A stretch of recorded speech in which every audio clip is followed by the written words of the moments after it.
Quero darvos a benvida a esta xornada coa que celebramos o 25 aniversario do Parque Tecnolóxico de Galicia, hoxe xa coñecido por todos vos polo seu nome de marca, Tecnópole.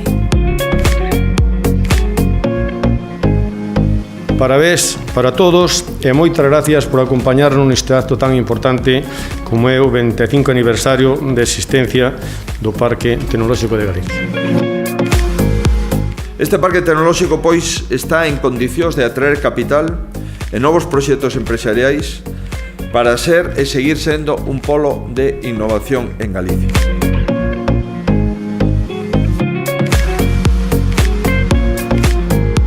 Me gustaría que abrieseis la mano y mostraseis a todos una, dos y ya.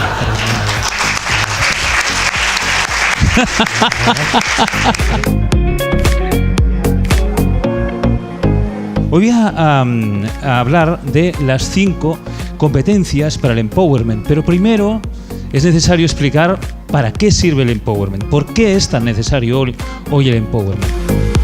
Y en el 92, pensemos que cuando se abrió el parque tecnológico, de esta opinión de pienso que es el futuro y hablar un poquito del sector aeronáutico y de los retos de COAS. Yo en los retos de la energía geotérmica voy a volver al pasado. Para nuestra visión de lo que es la industria 4.0. Yo el reto con el Laboratorio Gallego de Innovación Agroalimentaria La Arcalia.